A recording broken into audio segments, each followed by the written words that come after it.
tête d'un autre. Et ça sert à faire accuser un autre personnage. Voilà. Et du coup, on va croire que c'est le criminel, et finalement, le criminel, si ça se trouve, c'est juste qu'il a pris la tête du facteur du coin. Et c'est lui qui va se retrouver dans des problèmes, et ce facteur se révélera être un héros. On parle pas du tout de l'album. Hein. Bonjour Christo. Bonjour Thierry. Ça va? Oui, très bien, et toi? Bien. Très bien. Alors, on continue dans notre format première page, et cette fois-ci, on va parler de quel album? Tyler Cross. Miami. Tyler Cross, Miami. Oui, c'est le tome 3. De Fabien Nury au scénario et de Bruno, 2018. L'année de publication du tome 3. Donc, ce sont des tomes unitaires. Vous pouvez commencer par le tome 3 sans commencer par le tome 1. Voilà. Oui, c'est pas.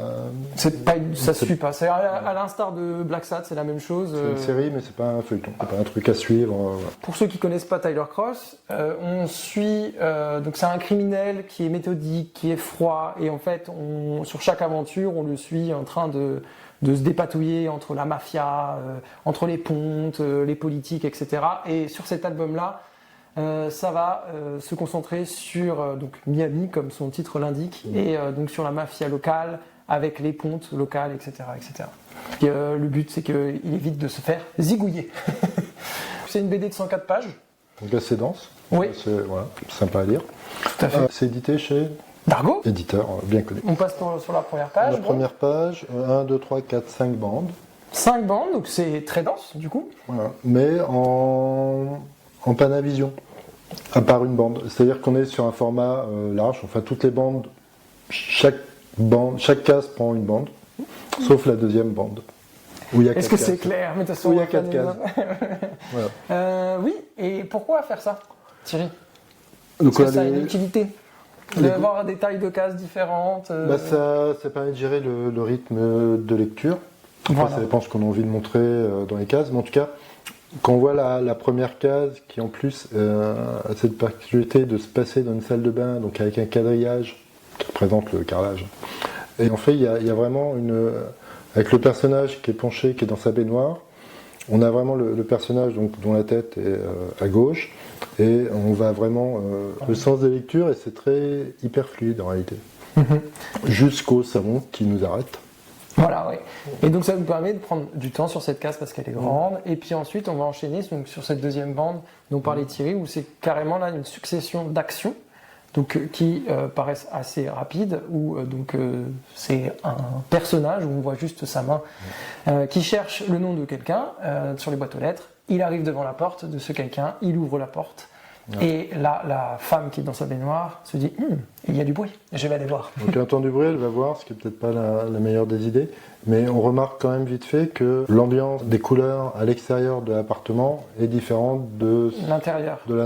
Dans l'intérieur, on a des couleurs chaudes, et à l'extérieur, on a des couleurs froides. Voilà, et surtout, je pense qu'à l'extérieur, ils se sont déplacés un peu sans lumière. Oui. Pour être discret. Mais malgré tout, ils font quand même un peu de bruit en rentrant, ce qui fait que le personnage féminin sort de sa baignoire pour aller voir ce qui se passe.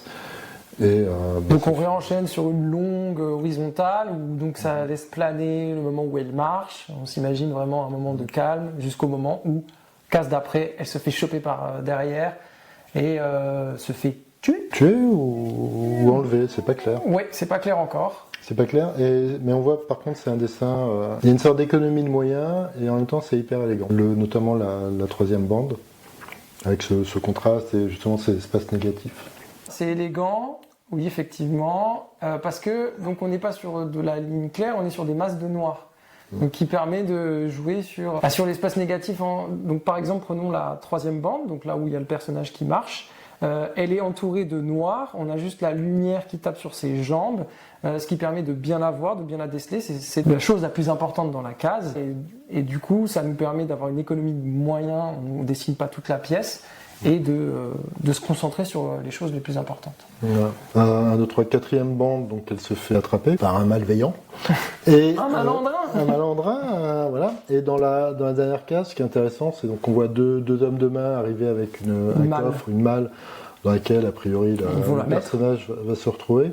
Et on marque aussi qu'en bas de la case, il y a un petit contour autour des cheveux du personnage principal, pour éviter que les plans se superposent et Ouais. se plantent en fait. Exactement, donc il y a ce liseré tout autour du personnage. Et ça permet de garder la Profondeur. profondeur de l'image et de bien garder le premier plan au premier plan et ce qui se passe derrière tout simplement. Et notez aussi que le cadrage est fait en sorte qu'on ne voit jamais les personnages de face pour pas griller le fait de qui sont ces personnages qui kidnappent cette personne. Vous remarquerez souvent dans ces bandes dessinées où dès le départ il y a un plan, il y a une action forte, où on est directement plongé dans l'action, ce qui permet, c'est une autre manière de commencer une histoire en fait. Mais dans la majorité des cas, on ne va pas montrer le visage du personnage. Les seules fois où on le fait, c'est quand le personnage qui crée l'acte délictueux, criminel, a pris la tête d'un autre. Et ça sert à faire accuser un autre personnage. Voilà. Et du coup, on va croire que c'est le criminel, et finalement, le criminel, si ça se trouve, c'est juste qu'il a pris la tête du facteur du coin. Et c'est lui qui va se retrouver dans des problèmes, et ce facteur se révélera être un héros. On parle pas du tout de l'album. C'était l'album, une petite parenthèse. Pour résumer, globalement, la taille des cases est importante pour le rythme de lecture. Faire des grandes cases permet au lecteur de se concentrer, de prendre du temps à lire cette case, même si elle n'est pas non plus hyper détaillée. Comme l'a dit Thierry sur le premier cadrage, la première case, c'est juste un quadrillage de salle de bain avec juste une tête qui dépasse d'une baignoire. Oui, non, mais là, tu prends les 2 premières bandes, il y a tout de suite une tension. C'est-à-dire quelqu'un qui est peinard dans son bain en train de se détendre, quelqu'un qui rentre quelque part, et grâce à la dernière case de la 2e bande, avec le personnage qui relève la tête, couvre les yeux et qui a le regard qui va vers l'extérieur, et notamment vers la case avant où on voit que quelqu'un rentre. On comprend que cette personne est en train de rentrer dans son appartement et il y a tout de suite de la tension. Hyper efficace et vraiment très peu de cases. C'est quelque chose qui est hyper compliqué à avoir en fait. Oui, clairement. Savoir saisir le bon moment où on veut dessiner la scène, parce qu'on aurait pu, je suis sûr, textuellement parlant, cette scène-là, on peut la dessiner de bien des manières différentes. Elles peuvent être tout aussi efficaces. C'est juste que ça a été un choix de l'auteur, du dessinateur. Et donc voilà, il a décidé de le faire comme ça, et c'est très bien. Et il joue sur les espaces négatifs, sur la longueur des cases. Et après, cette 3e case qui est graphiquement très, très jolie. Et ensuite, le drame. Et en plus, comme Tyler Cross, c'est un roman noir, le fait de mettre des masses de noir, ça épouse le genre. Donc on sait tout de suite où on est, ce qu'on va lire comme type d'histoire. Et on part pour une centaine de pages. Camp de drogue, de politiques véreux et de policiers corrompus. Nous en avons fini avec Tyler Cross Miami. J'espère que vous avez apprécié la vidéo. N'hésitez pas à liker et activer la cloche pour avoir les notifications des prochaines vidéos. Commentez aussi cette vidéo si vous voulez qu'on parle d'un album que vous aimez. On sera ravis de le faire. Et on vous dit à la prochaine pour une autre vidéo. Salut! Au revoir!